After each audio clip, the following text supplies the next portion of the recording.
నేను ఎందుకంటే సినిమా చివరి దాకా నేను నమ్మను ఎప్పుడు. నేను ఒక సినిమాని నేనేం నమ్ముతాను, చిన్నప్పటి నుంచి వెరీ ఫార్మేటివ్ ఇయర్స్లో నుంచి కూడా ఒక మంచి సినిమా గురించి నువ్వు మాట్లాడక్కర్లా, రిలీజ్ అయితే బాగలేకపోతే ఎలాగ మాట్లాడక్కర్లా. అందుకే నేను ఎప్పుడు సినిమా క్వాలిటీ మీద దృష్టి పెడతాను తప్ప ఇంక మిగతా వాటి మీద మాట్లాడను. అందుకే నాకు ఎప్పుడు ఈ మాట్లాడటం అనే దాని మీద ఎప్పుడు దృష్టి పెట్టలేం. కానీ ఫస్ట్ టైం ఈ సినిమాకి చాలా అవసరం అనిపించింది. అందుకని ఒక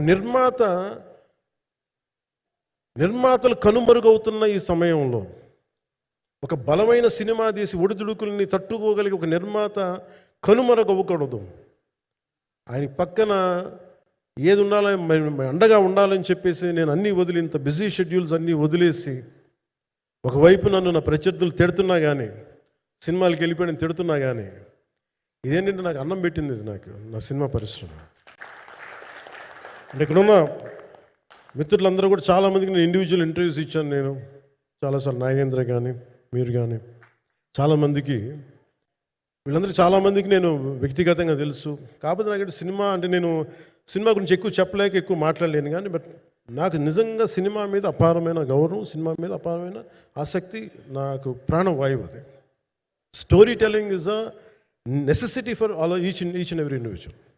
సో సినిమా అది మనకు కల్పిస్తుంది, సినిమా మనకి అలాంటి. కానీ ఈ సినిమా ప్రత్యేకించి చాలా ఛాలెంజింగ్ సర్కమ్స్టాన్సెస్లో, చాలా ఒడిదుడుకుల్లో, యాడ్వర్స్ కండిషన్స్లో కూడా మనస్ఫూర్తిగా దీన్ని ముందుకు తీసుకెళ్ళి, ఆర్థిక ఇబ్బందులు ఎన్ని వచ్చినా కానీ, అంటే నాకు పొలిటికల్గా పేరుండొచ్చు, దేశవ్యాప్తంగా నేను తెలిసి ఉండొచ్చేమో, కానీ సినిమా పరంగా వచ్చేటప్పుడు నేను చాలా హీరోస్తో కంపేర్ చేస్తే వాళ్ళందరికంటే చాలా తక్కువ నేను. సో దానికి ఉండే ఇబ్బందులు దానికి ఉంటాయి. మిగతా వాళ్ళకి బిజినెస్ అయినందుకు నాకు బిజినెస్ అవ్వదు, వాళ్ళకు వచ్చినందుకు నాకు రాకపోవచ్చు.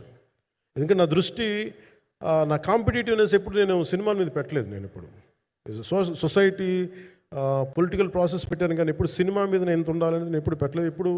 నేను ఎప్పుడు చాలాసార్లు మన నాగేంద్ర కానీ మిగతా మన సూపర్ హిట్ మన కీర్తిశేషులు బిఆర్ రాజు గారు చనిపోయారు, ఇంటర్వ్యూస్లో కూడా ఉంటుంది. ఈ చిత్ర పరిశ్రమ చాలామంది హీరోస్ ఉంటారు, వాళ్ళలో నేను వన్ ఆఫ్ ది హీరో అంతే.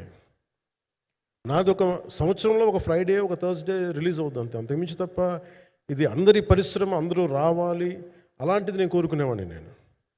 సో దాంట్లో భాగంగా రత్నం గారు లాంటి నిర్మాత బతికుండాలి, రత్నం గారి నిర్మాతకి ఇబ్బందులు కలగకూడదని చెప్పి లాస్ట్ మినిట్లో ఇంక చూసిన తర్వాత I stepped in to it. నేను భుజాల మీదకి తీసుకున్నాను ఇది. క్లైమాక్స్ని ఎలా భుజాల మీదకి అంటే, ఎందుకంటే ముఖ్యంగా ఇక్కడ ఇది ఇంకొక బలమైన స్టార్ కాస్టింగ్ చాలా బాగా చేశారు ఆయన. ముఖ్యంగా బాబీ డియోల్ గారిని అంటే ఈరోజు చూస్తుంటే నాకు అదే అనిపించింది.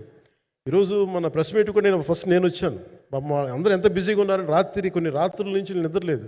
మన మనోజ్ పరమహంస గారికి కానీ, రత్నం గారికి కానీ, జ్యోతి గారికి కానీ,